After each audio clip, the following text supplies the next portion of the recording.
दशमस्कन्धः अथाष्टात्रिंशोऽध्यायः 38th chapter. श्रीशुक उवाच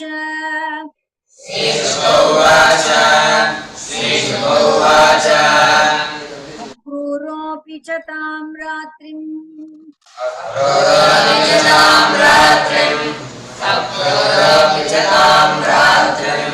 मधुपुर्यां महामतिः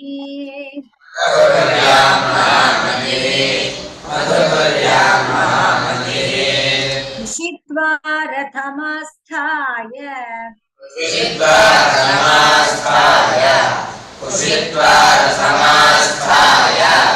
प्रययौ नन्दगोकुलम्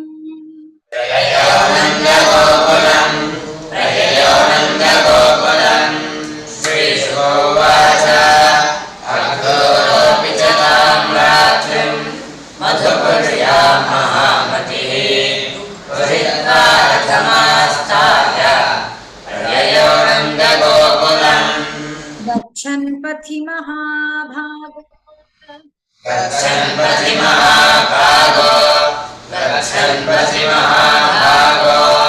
भगवत्यम्बुजे क्षणे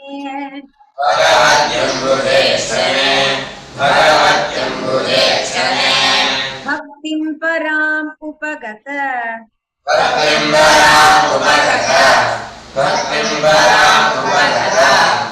एवमेतत् अचिन्तयत्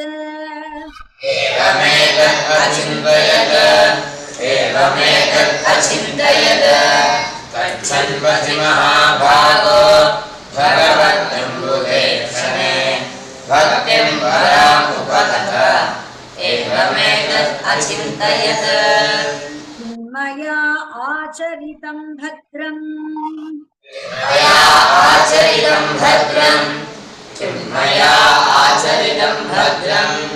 किं तप्तं परमं तपः किं तप्तं परमं तपः किं वाथाप्यर्हते दत्तम्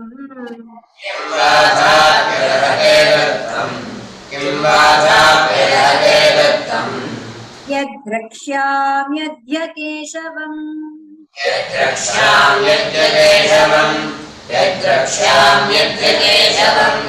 किं मया आचरितं भद्रम् किं दत्तं परमं तपः किं वाथाप्यर्हते दत्तम् यद्द्रक्ष्याम्यद्य केशवम् ममेतद्दुर्लभं मन्ये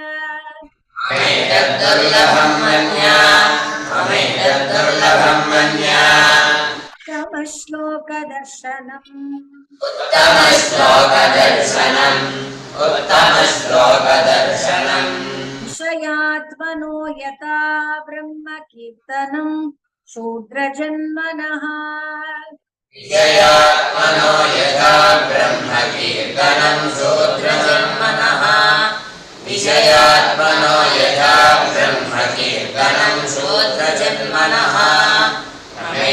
दुर्लभं मन्या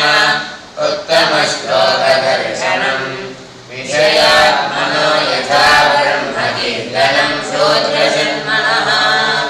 मैवं ममाधमस्यापि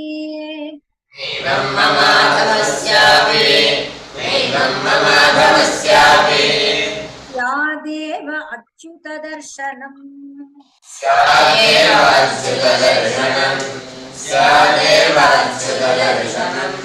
क्रियमाणकालनद्या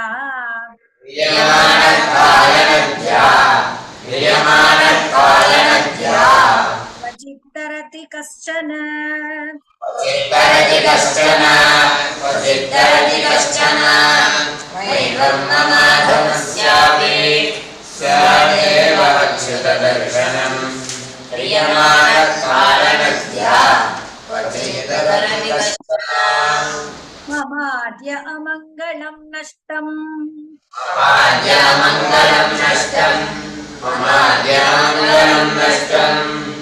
फलवांश्चैव मे भवः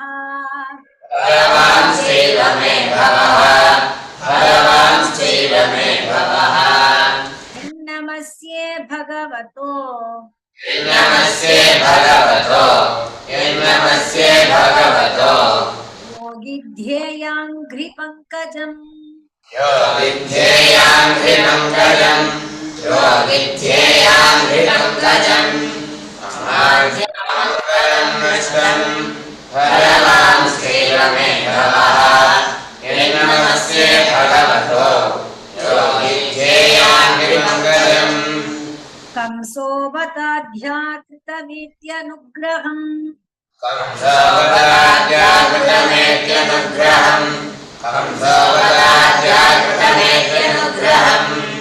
द्रक्ष्येऽङ्घ्रिपद्मं प्रहितो मुना हरेः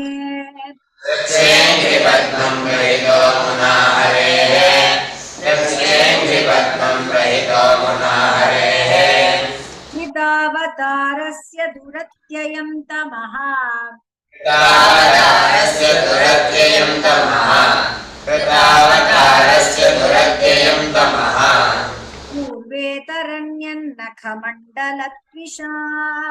पूर्वेतरण्यन्नखमण्डलद्विषा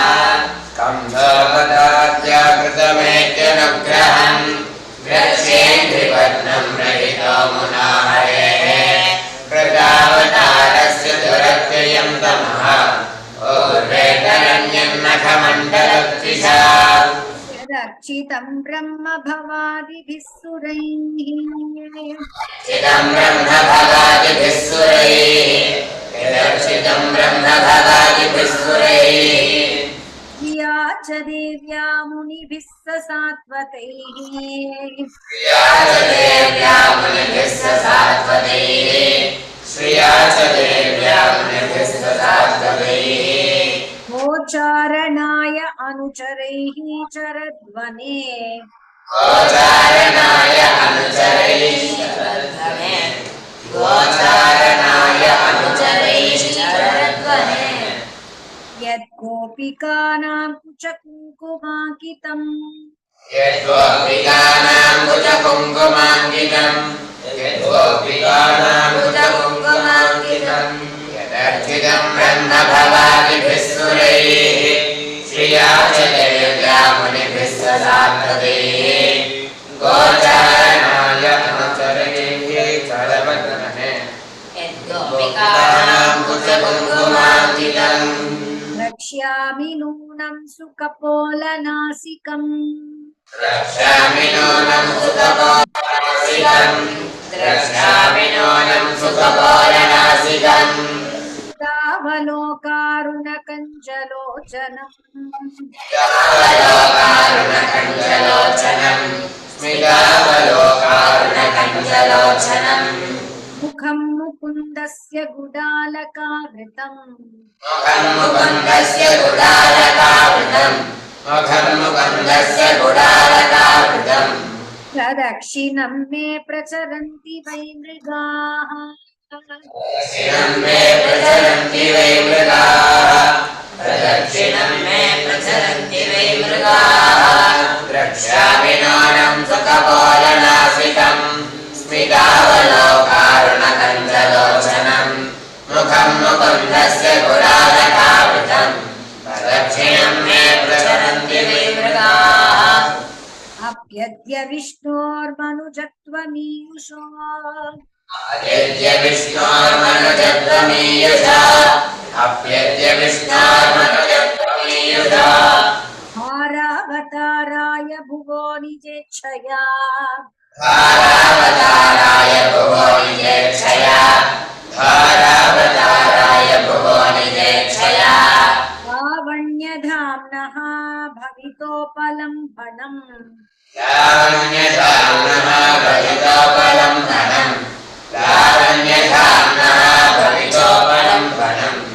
मह्यं न स्यात् फलम् अञ्जसादृशः फलमञ्जसादृशः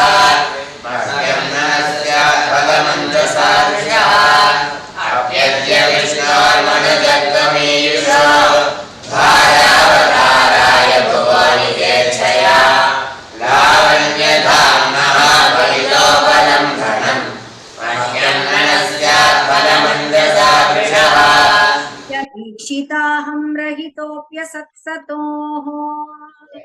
चिताहं रहितोऽप्यसत्सतोः रहितोऽप्यसत्सतोः स्वतेजसा पास्ततमोभिदा भ्रमः स्वतेजसा पास्ततमोभिदाभ्रमः स्वतेजसा पास्ततमोभिदाभ्रमः स्वमाययात्मन् रचितैस्तदीक्षया स्वमाययात्मन् रचितैस्तदीक्षया स्वमाययात्मन् रचितैस्तदीक्षया प्राणाक्षरीभिः सदनेष्वभीयते प्राणाक्षरीभिः सदनेष्वभीयते प्राणाक्षरीभिः सदनेष्वभीयते ईशिताहं रहितोऽप्यसत्सतोः स्वतेजसा पास्ततमोभिदाभ्रमः स्वमाययात्मन् रचितैस्तदीक्षया प्राणाक्षरीभिः सदनेष्वभीयते यस्याखिलानि वहभिः सुमङ्गलैः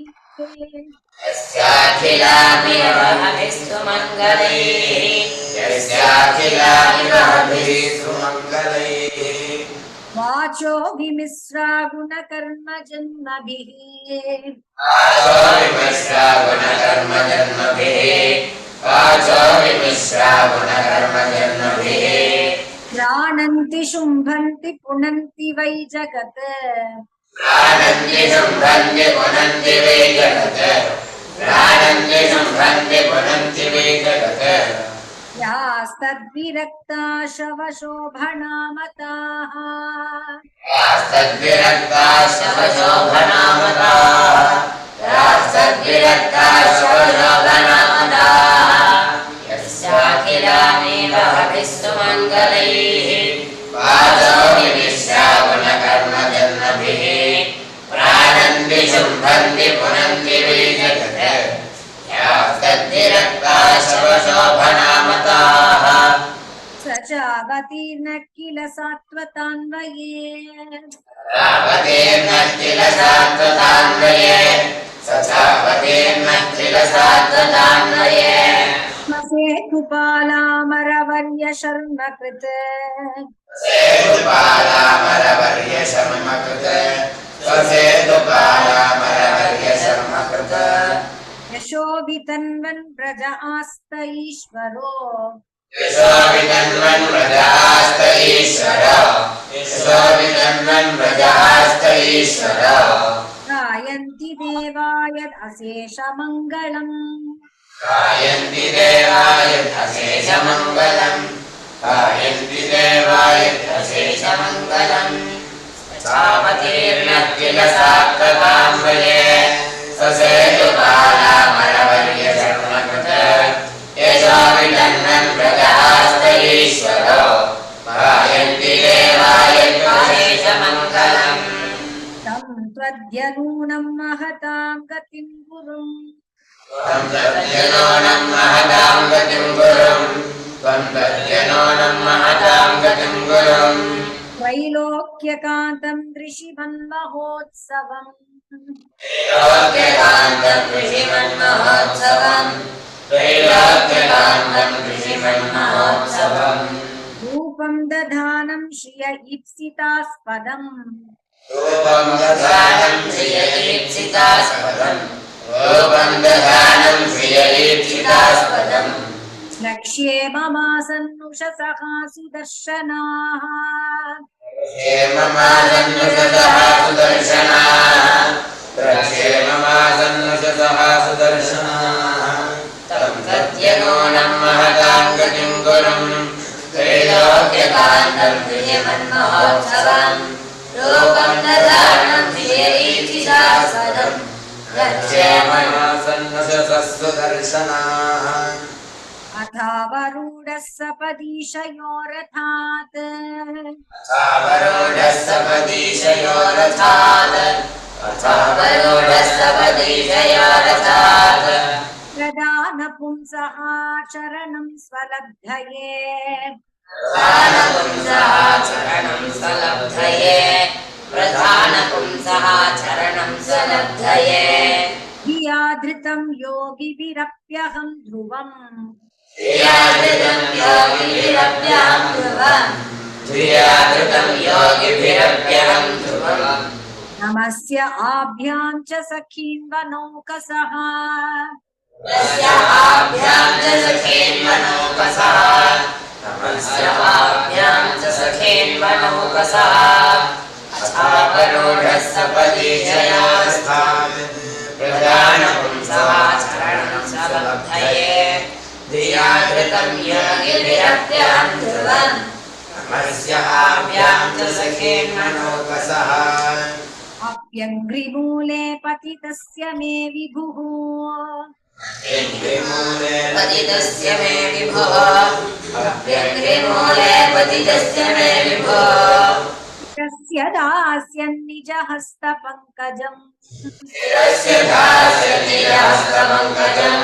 शिरस्य दास्यन्निजहस्तपङ्कजम् दत्ताभयं कालभुजङ्गरं घसा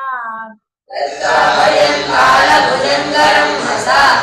दत्ताभयं कालभुजङ्गरं हसा प्रोद्वेजितानां शरणेशिनां नृणाम् प्रोद्वेजितानां शरणेशिनां नृणाम् प्रोद्वेजितानां शरणेशिनां नृणाम् अप्यङ्घ्रिमूले पतितस्य मे विभुः शिरस्य दास्यन्निजहस्तपङ्कजम् दत्ताभयं कालभुजङ्गरं हसा